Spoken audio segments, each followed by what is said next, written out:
Direct common পড়বে। ম্যাথমেটিক্সে তোমাকে আমি 199টা এমসিকিউ দেবো, সেখান থেকে 24টা মিনিমাম কমন পড়বে, সেটা আমি বলতে পারি। কিন্তু বাংলা প্রথম পত্রে নো, কখনোই কমন পাবা না। প্রথম পরীক্ষায় যে ধাক্কাটা খাবে এইটা পরে রিকভার করতে পারবো না। তাই প্লিজ রিকোয়েস্ট করি, বাদ দাও। যে 10 ঘন্টা 8 ঘন্টা তুমি ভিডিও দেখবে, জাস্ট 5টা মিনিট সময় নিচ্ছি, একটু ভালো করে দেখো, এইভাবে পড়াই স্টার্ট করো। এখনো সময় আছে ভালো করার, পরে কিন্তু আফসোস করবে। প্রথম পরীক্ষা খারাপ হলে এটার ধাক্কা কিন্তু পরবর্তী পরীক্ষাগুলো পড়বে। তাহলে শুরু করি গদ্য দিয়ে। আমাদের মোট গদ্য হচ্ছে কয়টা? 9টা। এই 9টা গদ্য থেকে 15টা এমসিকিউ আসবে। আমি তোমাকে যে টেকনিকটা বলে দিচ্ছি, যেভাবে পড়ার কথা বলতেছি বা যেভাবে বিশ্লেষণ করে তোমাকে দিচ্ছি, এইভাবে পড়ো। এখন তুমি ইনশাল্লাহ কমন পেয়ে যাবে এবং তুমি আনসার করতে পারবে এক্সাম হলে গিয়ে, কোনো প্রবলেম হবে না ইনশাল্লাহ। তার মানে গদ্য 9টি থেকে এমসিকিউ খুব একটা ঝামেলা সৃষ্টি করবে না। এবার আসি পরের অংশটুকু। পদ্য হচ্ছে 8টি, এখান থেকে 15টা এমসিকিউ আসবে। এই মোট হচ্ছে 30টা। তাহলে এখান থেকে 15টি যে এমসিকিউ আসবে, এই 15টি এমসিকিউ তোমাকে সবচেয়ে বেশি ঝামেলা সৃষ্টি করবে। এই 15টা এমসিকিউ তোমাকে সবচেয়ে বেশি ঝামেলা সৃষ্টি করবে।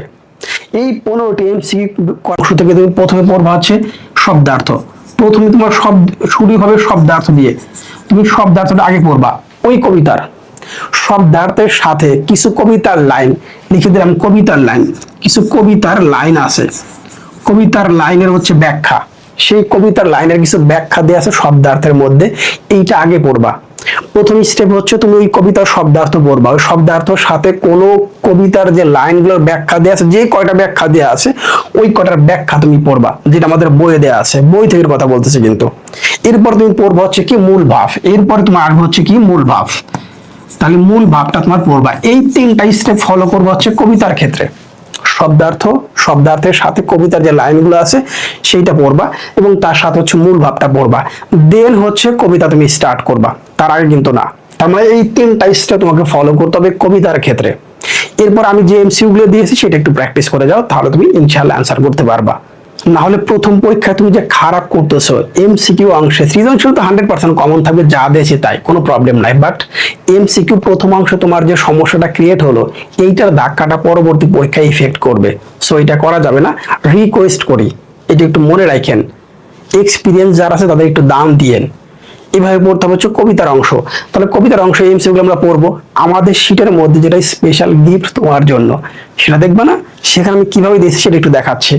এইবার তোমাদের সেই স্পেশাল গিফটটা, সেই গিফটটা হচ্ছে দেখতেই পাচ্ছ, আমরা বাংলা প্রথম পত্রে এমসিকিউ গুলো এমন সুন্দরভাবে সাজিয়ে দিয়েছে তোমার জন্য। প্রথমে হচ্ছে আমাদের কবি পরিচিতি বা লেখক পরিচিতি আমরা করেছি। ওইখান থেকে যতটুকু পড়া প্রয়োজন এই সময় ততটুকুই তোমার জন্য দেয়া হয়েছে। দেন হচ্ছে সবচেয়ে গুরুত্বপূর্ণ শব্দার্থ, যার আলোকে তোমার সৃজনশীল কর জন্য আসতে পারে, পাশাপাশি এমসিকিউ তো মাস্ট। এটা নেক্সট হচ্ছে কি গুরুত্বপূর্ণ তথ্য এবং উক্তির ব্যাখ্যা, যেটা আমাদের মূল গদ্য বা কবিতার অংশের মধ্যে আছে। দেন হচ্ছে লিখে দিয়েছি হচ্ছে এই যে টাইপ 1, যে টাইপের এমসিকিউ গুলো আমরা ডিরেক্ট কমন পাই সেটা শুরুতে দিয়েছি। দেন হচ্ছে টাইপ 2, যেটা আমাদের সরাসরি কমন থাকবে অথবা অপশনটা পরিবর্তন করে দিবে। এক্সাম হলে যাওয়ার আগে আমি তোমাকে বলে দিচ্ছি এই অংশটা পরিবর্তন করে দিবে, তার মানে তুমি প্রিপেয়ার হয়ে আসো, রাইট? দেন হচ্ছে কি কোন অংশটা, যেটা উদ্দীপক নির্ভর কোশ্চেন আমরা ডিরেক্ট কমন পাবো না, কিন্তু কোন গদ্য কোন পদ্য থেকে আসবে সেটা আমরা বুঝতে পারি বলে, হ্যাঁ এই জন্য অসংখ্য প্রশ্ন দেওয়া হয়েছে যেন তুমি সহজে ক্যাচ করতে পারো। এটাই হচ্ছে তোমার জন্য ম্যাজিক। এবং এই শীট আমি সবগুলো ব্যাখ্যা লিখে দিয়েছি কি করতে হবে সবগুলোর ক্ষেত্রে, একবার সবগুলোর ক্ষেত্রে।